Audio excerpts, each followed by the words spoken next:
Hey guys, I hope I don't absolutely scare you, but I do have the warlock with me today.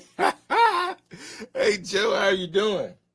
Ah, Samhain blessings from Ireland, from the originating area of where Halloween, or originating as Samhain. It's spelled Okay. Samhain, but it's pronounced Samhain. That was the original Halloween. So we bring you blessings of Samhain from the Warlock of Wexford and our crew here. Our Wexford. crew. That's what's up. Yeah, the crew that'll just fly in every now and again. I love it. And Erica, how are you doing? I'm doing really well, thank you.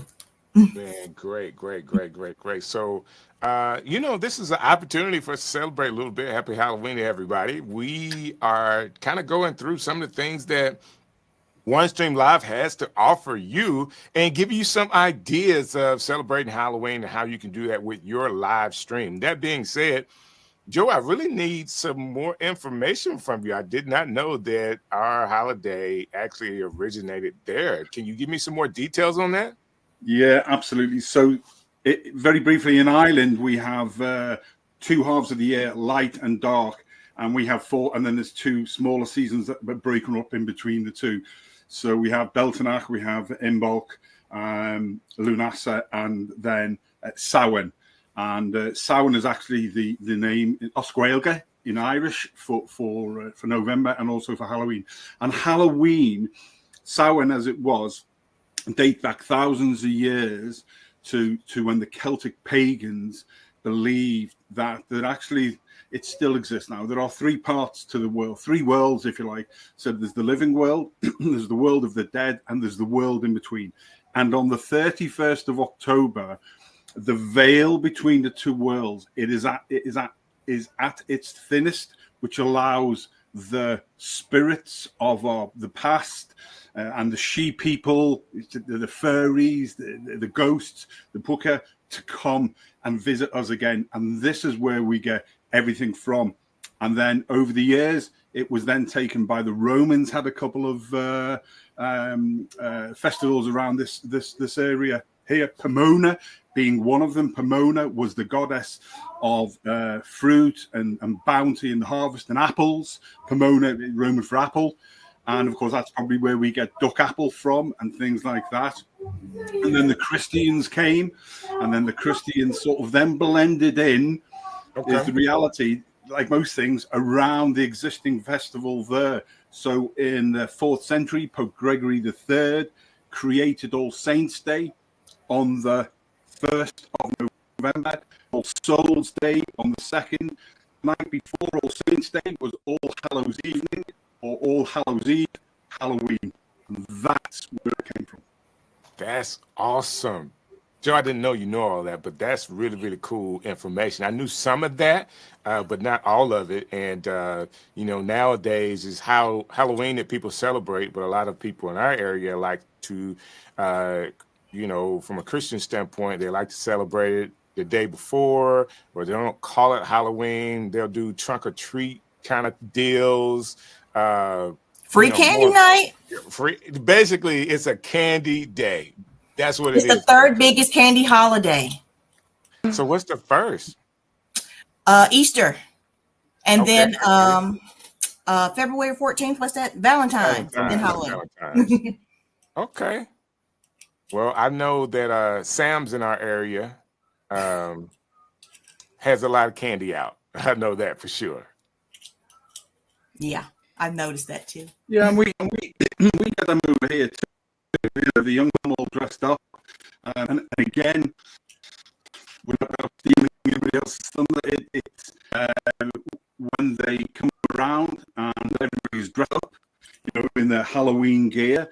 That dates back to the times what we call guising or disguises, and it was designed to make the spirit and other things. So that's where it all comes from. Souling, where we went door to door, which was where we then get trick or treating from.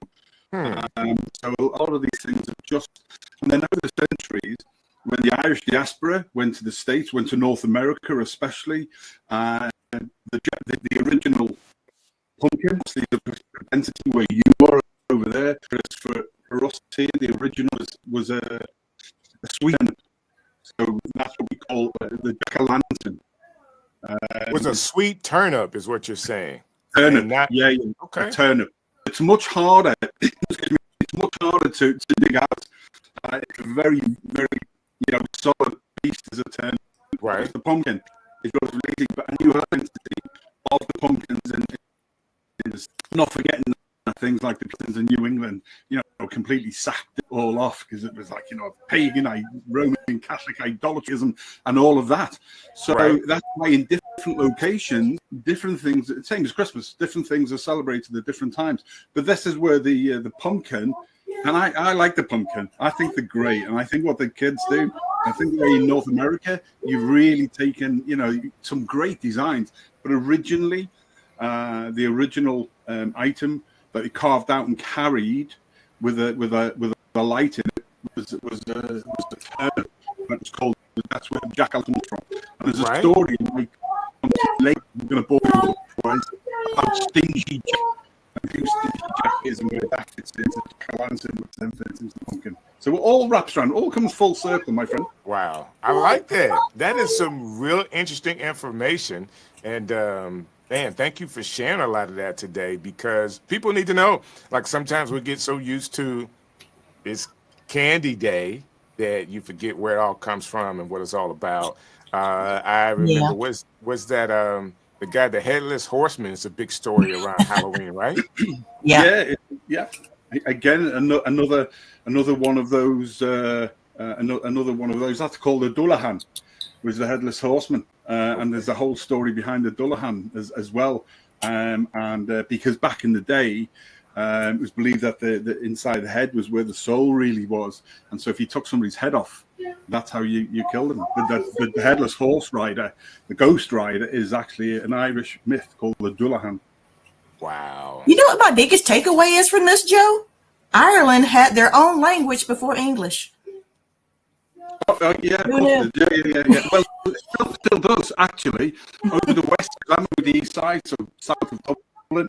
We're on the west side, which is what we call, because Ireland's split into 4 provinces. So forget about the fact that Northern Ireland is still part of Britain. So you've got four provinces in the Isle of Ireland. So you've got Ulster in the north, you've got Munster in the south, you've got Leinster in the east, and you've got Connacht in the west. And the west side is still very much Asquailga, very much Irish. In a lot of places there, they will speak Irish. So Gaelic is the originating language here. That's really cool. So let me do this, because a lot of people don't really know some of the things that's available. And we're going to talk more about Halloween and all of this stuff. I wish I had candy I can just kind of throw out to everybody. Like, if we can figure that one out, we just throw candy to everybody. Let me see if I have my sounds ready to go. Candy heart. That's not it.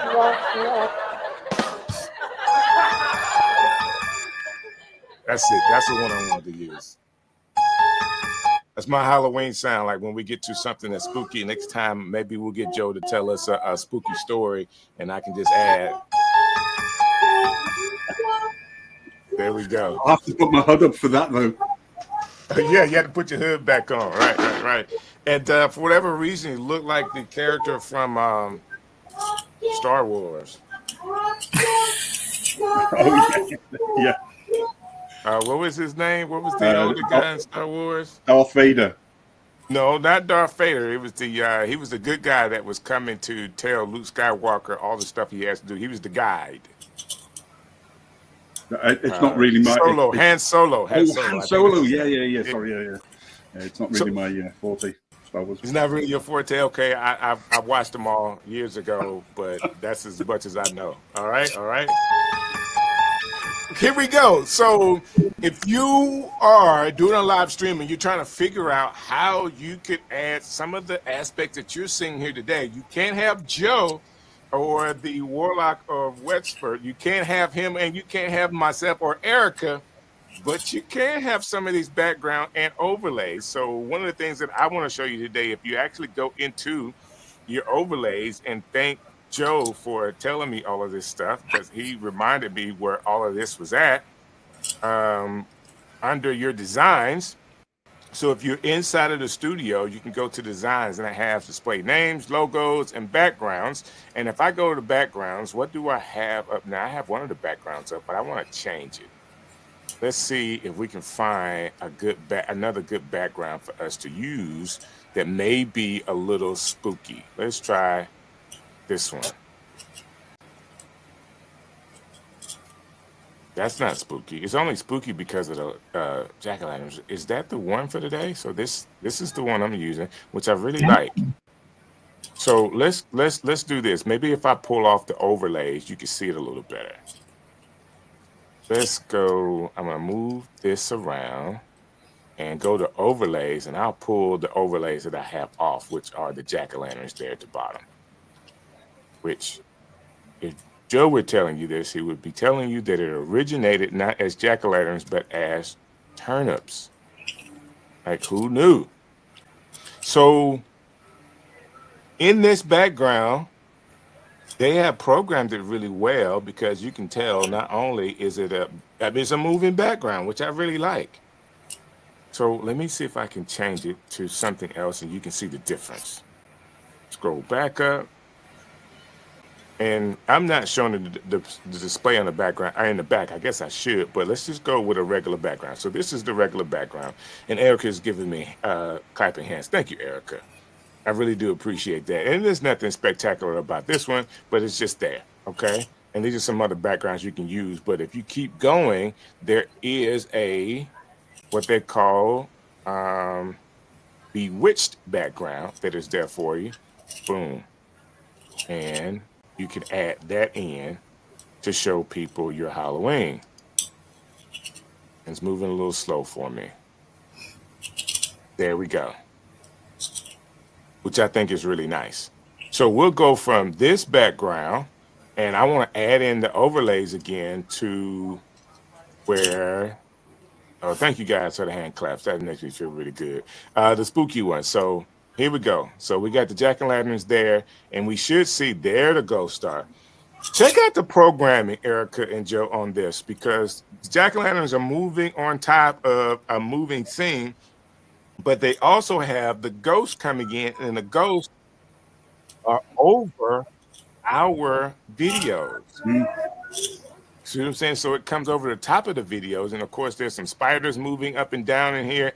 I think that's really cool. That's not the easiest thing to program, but they've done OneStream Live, and the programs developers here have done a great job of making sure that this all makes sense and that it's seen, and it kind of adds a lot to your scene. So I really, really like the spooky one. Let me see if I could go to the next one. Let me go to another one here. Here we go. Every now and again, we have a ghost greeting. And are they supposed to be saying something? I don't have any volume on them, but it's really cool. I like that one. And then there's another one. I don't want to gross you out here, but they're the eyes. So you can probably see the eyes better if I move these backgrounds around. Let me see if I can move another background in here. Maybe one that's not moving as much. That's Pumpkin Street, or the Nightmare one, or the Haunted House one, or what does it say? Haunted Harvest, the eyes, and then there's a Scary Night. And everything that I'm showing you is inside of the studio from a background or overlay that you can actually use at any time as you are live streaming inside of OneStream Live. If you're doing your haunted live stream, you're actually able to add this in to make it work. So there's Joe and his thing. And let me just do the claps. That's really, really funny. And there we go. All right, so I think I like this one too. The eyes. That's cool.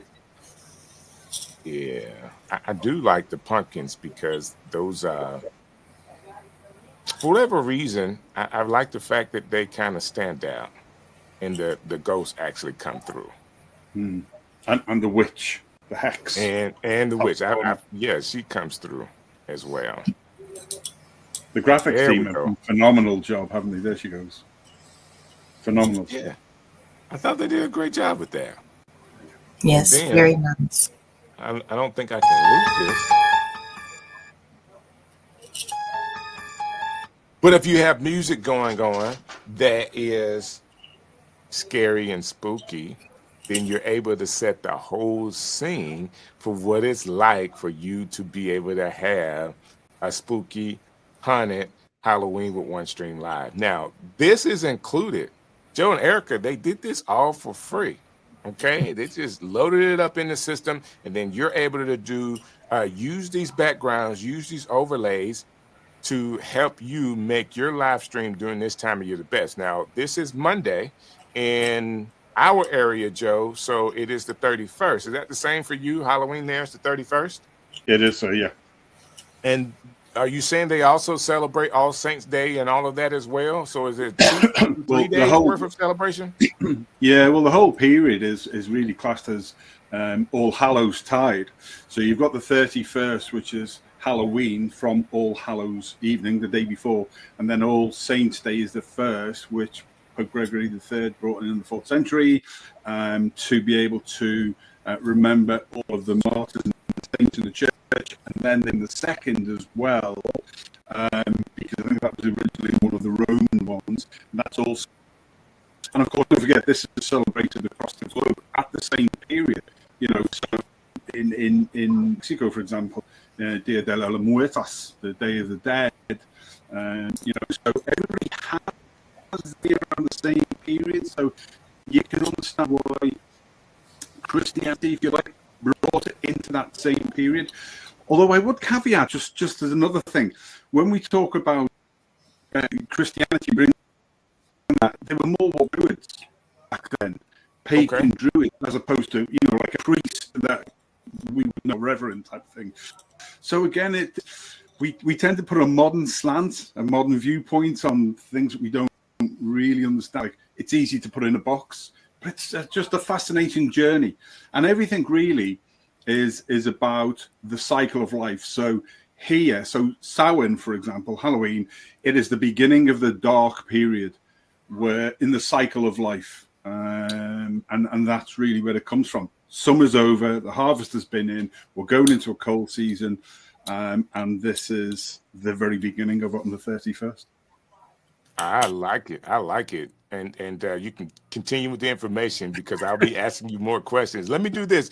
Erica, I know we were talking earlier, and you actually have some family stories or things that you would do with your family when it comes to Halloween to kind of celebrate if you were kind of all online. Can you share some of your ideas?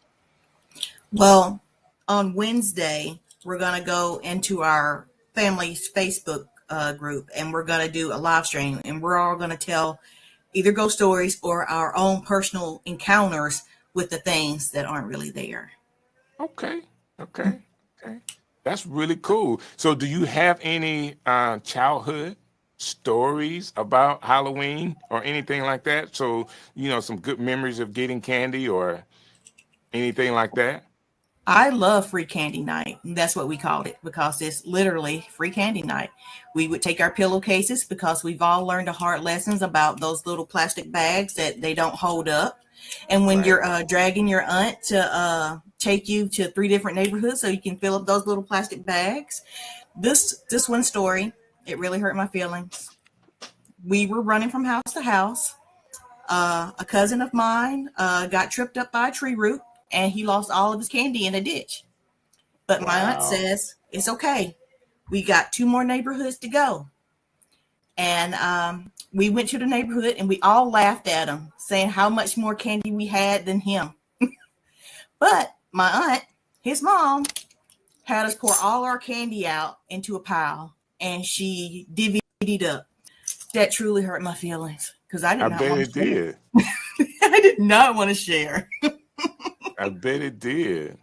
It did. Halloween is not about sharing or caring. No. It's about getting the candy. Yeah. I mean, We call it free candy night for a reason, but we learned our lessons. We no longer take plastic bags. We take pillowcases. So, but we no longer go to 3 neighborhoods anymore. I have one kid to take around, and we go to so many places, but I definitely take his candy. There you go. There you go. And things have changed in a lot of our cities as well about where you can go, what neighborhoods you can just walk. So, to be honest with you, a lot of the rec centers and churches in the area are the ones that are carrying the torch with doing things for the community to come and have a safe environment. And you would say, man, that is odd that churches would participate. Of course, they don't call it Halloween night or anything like that, but the giving away of the candy. I guess from an adult perspective, Joe and Erica, what has happened was everybody experienced doing the Halloween candies in the neighborhood and didn't want the kids to be left out because at the end of the day, because you're just getting candy and they don't know the facts of, the history of Halloween, like Joe have explained for us today. So in America, it just really has come down to a day to get candy. Free candy night. That is its actual name, at least here in South Carolina. We call it free candy night. Gotcha. So wouldn't it be great though for the schools or the church or the rec centers that they go to? Because I think that's fabulous that they have the community is looking after more than because of the situation. Times have changed, and so I think it's really blessed that the church and the rec centers and the communities are doing so much, for to make it safer for everybody. But wouldn't it be great for them to just put a little bit of history, a little bit of explanation on that? That's just, I know for kids, it's like, Jesus, free candy, lads, would you? I like free candy. Who doesn't like a bit of free candy? But just a little bit behind what it's about, because there's so much money involved, and just getting people to, I suppose, remember that. I love what Erica's doing. One of the things that the show I did on Saturday night, I had a Celtic pagan witch was my guest from here in Ireland, which was phenomenal to have on. She's a friend of ours. Very interesting.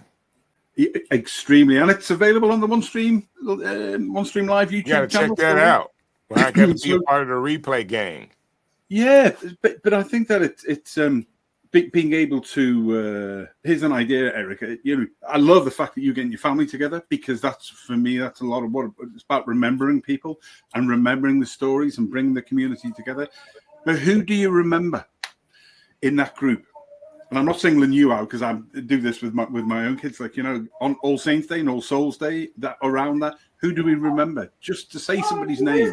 When you say somebody's name, they're still alive. They're still with us. There's a thing called. I was going to call him Crybaby, but yeah, I know his name. She's still upset. She was traumatized. Yes. There's a thing called in old Irish ways. There's a thing called a dumb supper, and the dumb supper was a spare place you set at the table with a pile of food on it, so that any of the spirits coming through from the other world would be able to take some of the food as sustenance on the way. So it was appeasing the spirits coming through, and that's called a dumb supper. Well, I can tell you this from African American in America and an African in America and in the South in America, we don't do the spooky stuff well at all, Joe. So leaving plate, number one, we don't do spooky stuff well at all. Okay, that's number one.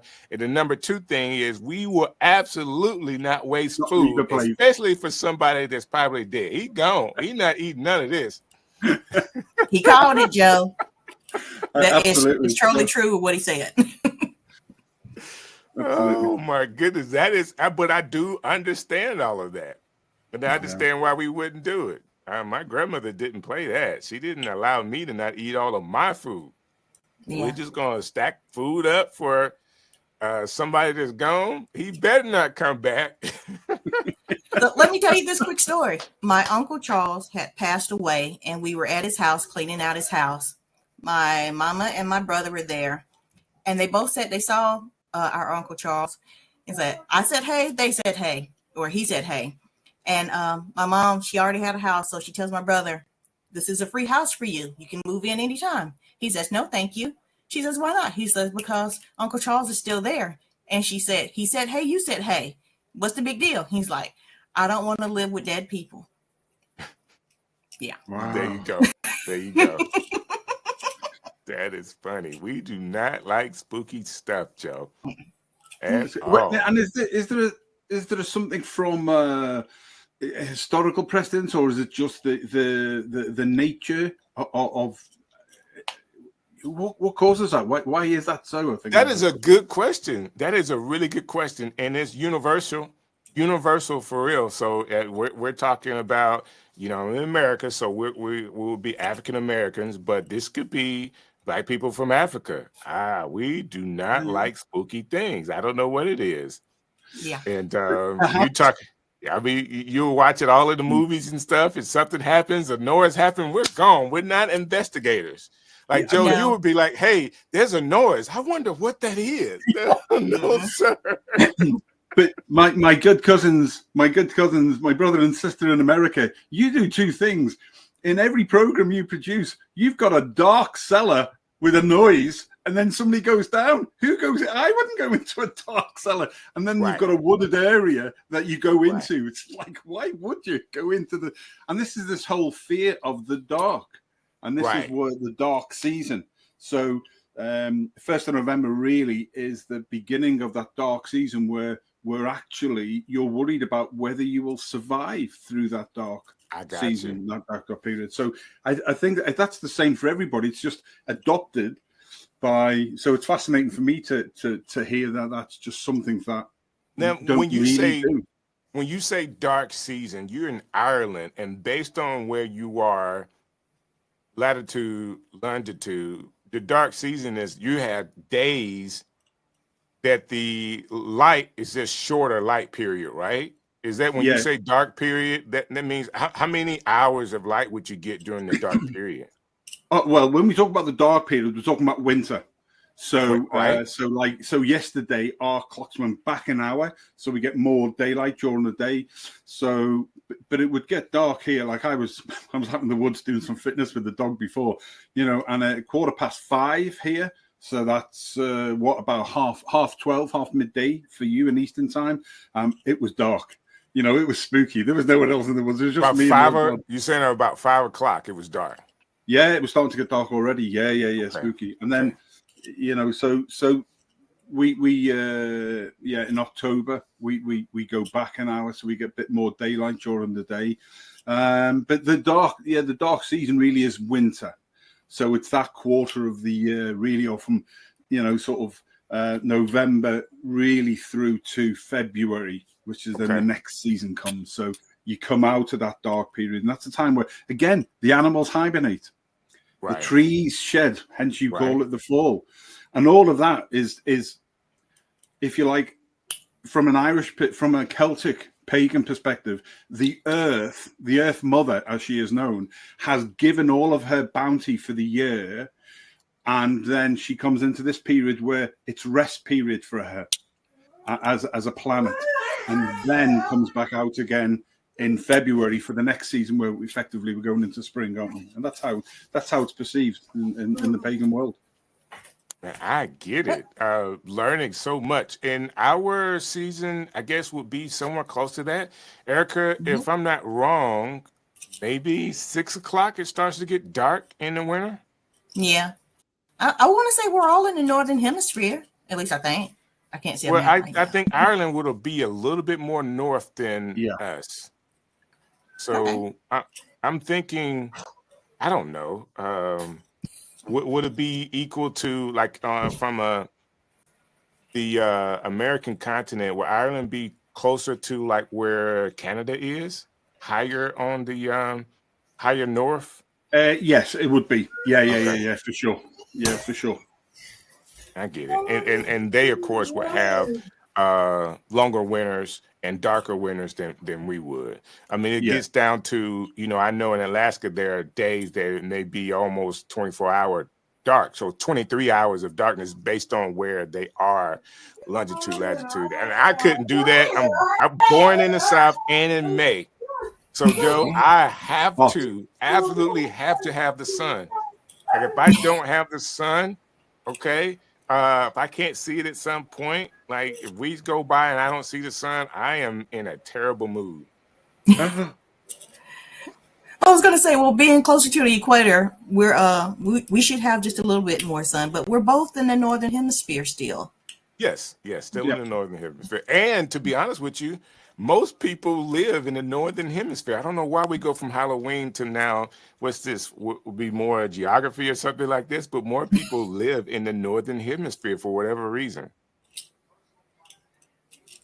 There's more Well, land mass, isn't there, in the southern hemisphere? It's like countries like Africa, so South Africa, it's like, well, what are they in? Well, for rugby, for example, they play, with us in the northern hemisphere now, but they play some stuff in the southern hemisphere.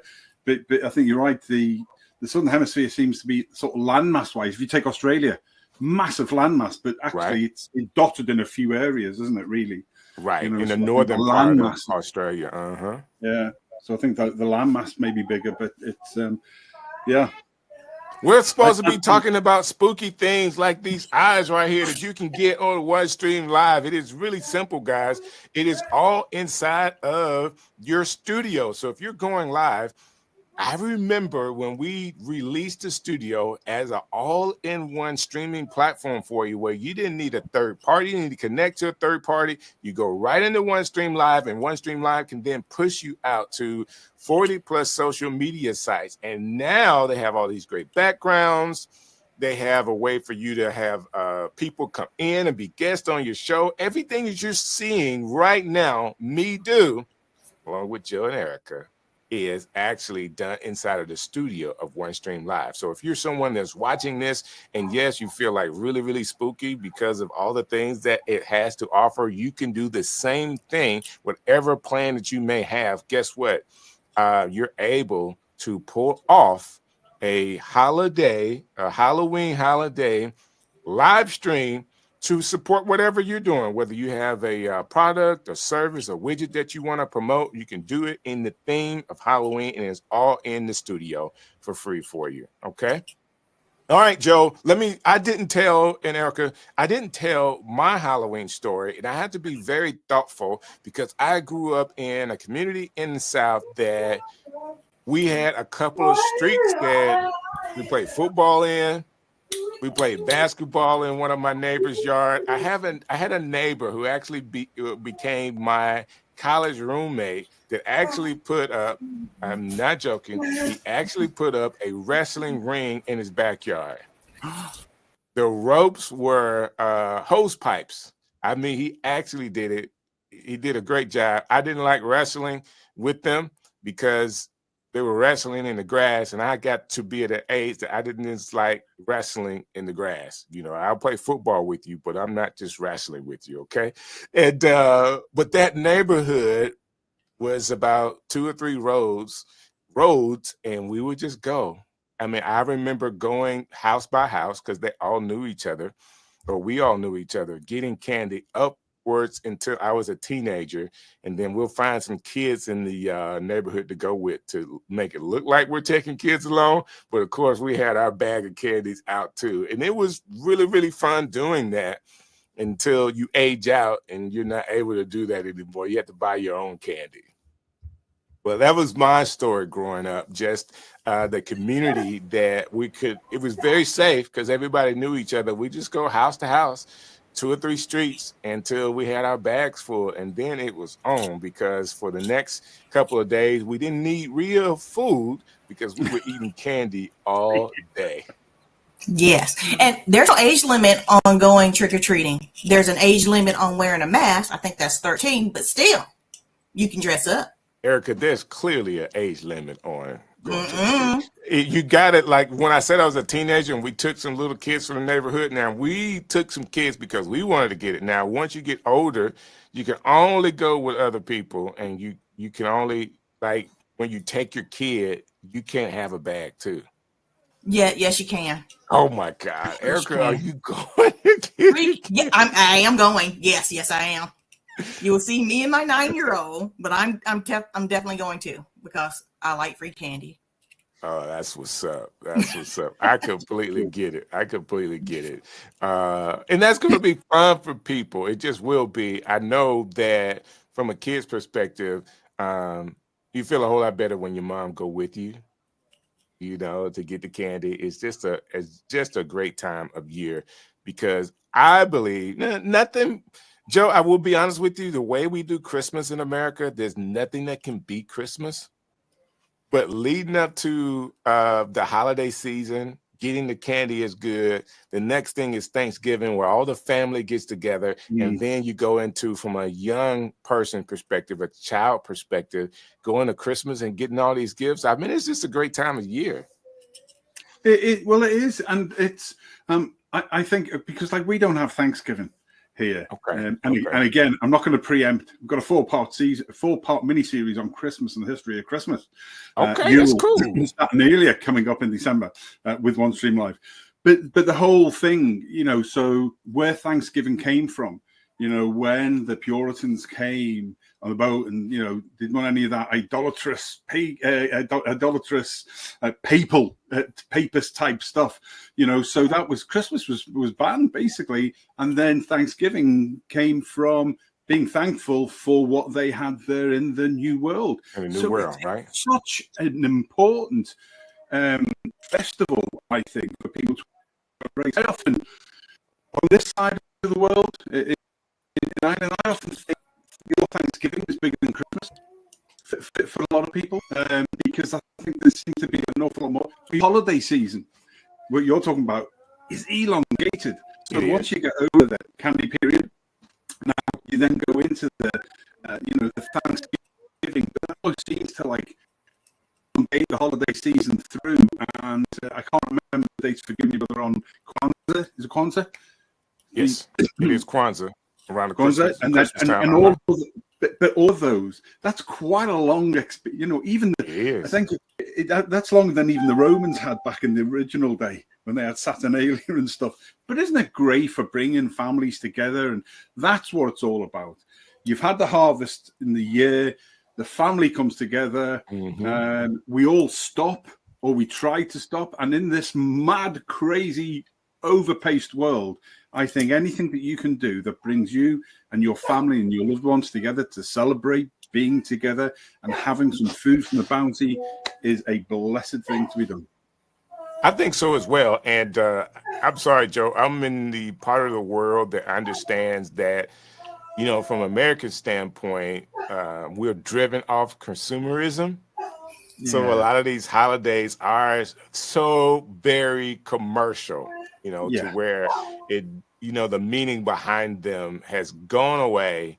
And that's why when you talked earlier about the history and how Ireland was a part of that, is very intriguing to me, because we don't know the history of a lot of these holidays. And if you're going to do a 4-part study of Christmas, guess what? I'm right there, brother, learning that some of the things in history that has been lost, because that's not, from an American standpoint, that's not what they want us to focus on. They want us to focus on buying gifts for each other, because that saves today. I mean, where we have Black Friday, which is the Friday after Thanksgiving, that will allow the retailers to now be open, sell for discounted prices, and there's one time of year they'll go from being in the red all year to being in the black, because people are out purchasing things for Christmas. You got your affiliate links ready? You know what you want to promote for Black Friday? I haven't decided yet. Of course, I'll be supporting or doing some affiliate links for OneStream Live, but maybe 1 or 2 other products out there. Like everybody needs lights and cameras and microphones and all that kind of stuff. So those are things that I'm thinking about. How about you? Yeah, OneStream Live. You can't turn away from that 30%. Is it 30%? 25 recurring. Mm-hmm. That's really nice. Also, really there's I want to say another 30% for Book Like a Boss, 25 for Hey Summit. I'm like, you could really rack up. You really could. And I do want to say, during the holiday, I may have missed this, guys, but if you're seeing all of this and you're not Using OneStream Live right now on the paid programs, you can get 20% off. All you have to do is go to OneStream.live, like it's on the home stream. If you want to get tricked or you want a treat, the treat is there for you to get discounts on OneStream Live during this holiday season. So, guys, go get it. If you can see what I'm doing right here, how simple it is, I'm just clicking buttons and everything is working the way it's supposed to be. So, guys, I'm telling you, don't miss out. That's what the ghosts are saying. Don't miss out. Right now is a real good time to get your affiliate links in order. I believe that. I really do. I really do. All right, Joe. So do me a favor. I know you have a couple of series that's going on right now. Tell us the series that you have so people can be in tune with what you're doing. Tomorrow, in fact, is part 4 of Level Up Your Gaming, live streaming for gamers. So we're doing a 4-part mini-series in October looking at gaming and how, and interestingly, on part 3 last week, so that's tomorrow is part 4. That's 11 a.m. Eastern time, 3 p.m. UK and Ireland. Part 3 was very interesting. There's a great video on there which explains a deep dive into Twitch and YouTube gaming and how that's been assimilated in, and Facebook gaming, and it was all changed, and Kick and how Kick started, and actually how they're all losing money. The whole idea, yeah, massively so. But the whole thing about gaming is it's like any business. You use live streaming as a tool to drive people to your website. If you haven't got a website, we can build one. OneStream Live can do you a hosted live page. So you can actually use live streaming as a far better tool to more locations. And this is what we've been focusing on in October. That's why it's called Level Up Your Gaming, live streaming for gamers. Very good. I love it. I love it. Great ideas. Great way to use some of the features that OneStream Live has. Amazing. I do believe the feature of hosted pages is one of the things that, based on us going live on the YouTube channel so often, we don't use the hosted pages, but I believe that's really one of the secrets, features that if people understood it more.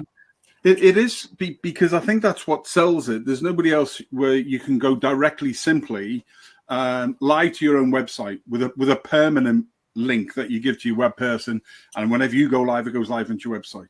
If you don't have a website, effectively it's a landing page, isn't it? You got your own URL, a hosted live page. Right. Brilliant. And all of these things that you've shared with us tonight, you can design them all within the OneStream Live Studio. And then you can give that out to people, which then drives people to you. So actually, ordinary gamers who are good at what they do can build their own engaged, thriving community. You don't have to use YouTube all the time. But you can go to YouTube, you can go to Twitch, you can go to all these other 45 different locations as well. That's just crazy. Why wouldn't you game and live stream?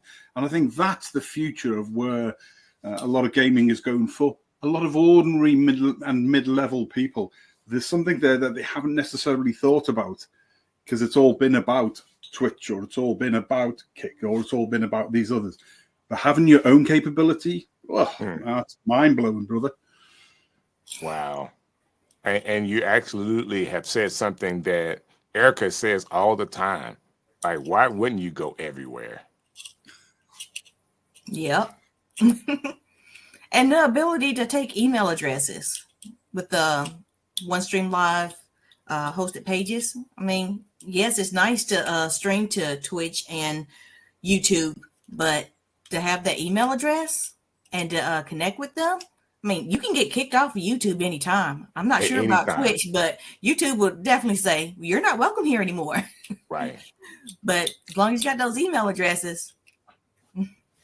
When you build that, I promoted Strick. I promoted you, was last week or the week before, on episode 2 or episode 3, on the monetization show you've done, and said to people about, you can use the hosted live page, or you can use your website or whatever, go to these other locations. But I told them to go and have a look at your show, because I think the one you covered on monetization is great.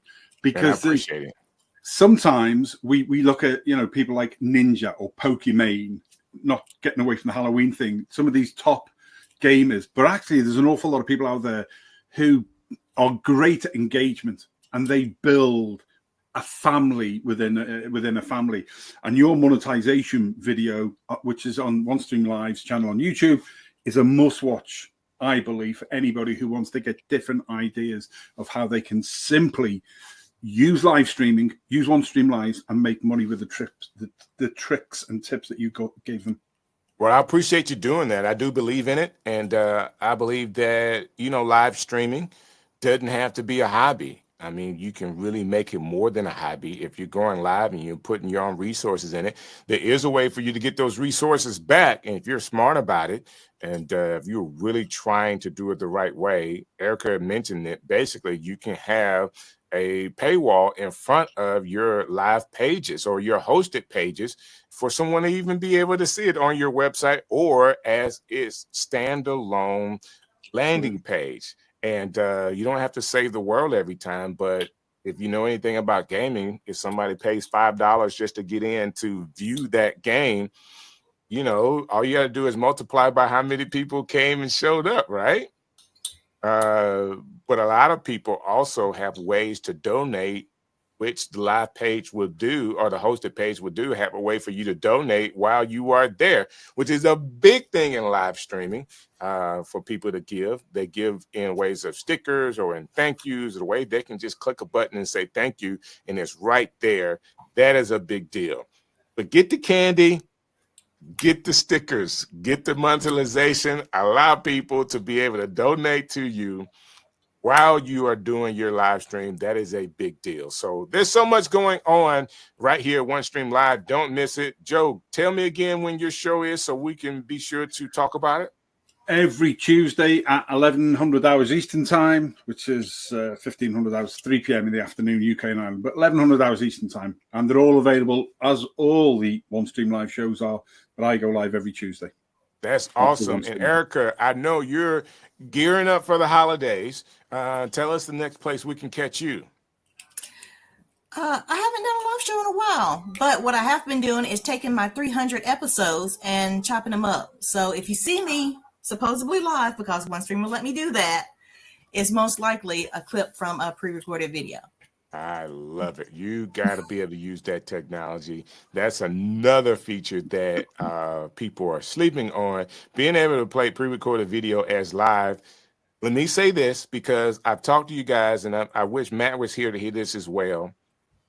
I've talked to you guys for a long time about actually doing a 24-hour channel for my wife. Basically, we have live shows from her that she's doing, right? So I just put the live shows in a playlist inside of OneStream Live. I'm actually get a chance to rotate it 3 times a day. So it's right under 8 minutes. It's right under eight hours. And I rotate that 3 times. That gives me close to 24 hours, as close as I could be. It's 23 hours and something, all right? And since I've started, she's upwards of 2,000 subscribers. Nice. So we're talking 2 months. In 2 months, she's got the 2,000 subscribers added. So she's right at 5,000 subscribers on her page. And I know YouTube enough, and we can continue to do this.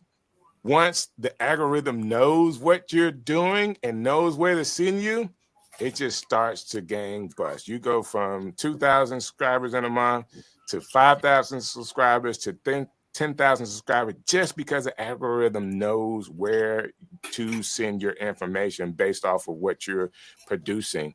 And producing all of these shows every day, 8 hours of live stream flute, it is absolutely working. So I want to share that information with you guys, because I don't think that I had. The fact that you can automate that too, to push a button and say, I want 24 hours. Yes. It's nice. It is really nice. It is really nice. So they're all separate shows that she's done over time. And it's absolutely working for her on YouTube. So we still have social media going with clips and reels on other things. But now, of course, YouTube allows you to do 3-minute clips. So for reels and shorts. So I'm excited about that too. Very nice.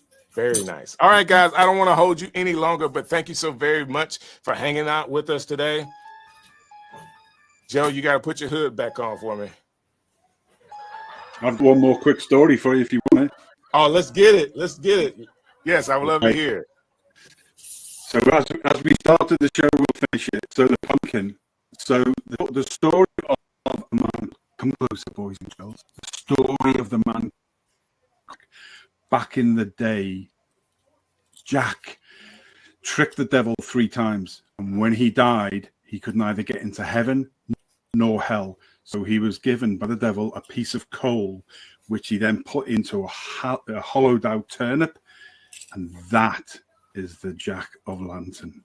The Jack of Lantern. That's the story of Stingy Jack, and he wanders the earth above, below. So if you see a lantern, just think it might be Stingy Jack. You never know. That's what's up. Thank you so very much, Warlock. Wexford and Erica Bates. Is always great to have you on with us. We have a great time together, guys. And if you are not catching this, I need you to let me know. If you are catching this, let me say it that way. Hit the like button. All right. Subscribe to the channel. We would appreciate that here at OneStream. Okay, guys. I will see you next Monday, 3 p.m. Joe, what time is it there for you? Now it is just coming up to 9 p.m. Oh, this is so much easier than being up at 12, right? Certainly is, sir. Certainly is. I am grateful that you brought it forward, my friend. There you go. We're just here to help. And I thought, man, if we could just push this up a little earlier in the day, it may help our audience, but it's also better for some of us as well. So I'm on Central Standard Time, which is 3 p.m., but Erica is on Eastern Time, which is 4 p.m., right, Erica? That's right. 4 p.m. Eastern Standard Time on Monday nights. Guess what? We're going to be right here in the Streamers Hub. Thank you guys for checking us. Hey, this is DJ Strick, and I've had an awesome time with you today. Thank you for watching another edition of the Streamers Hub right here on OneStream Live.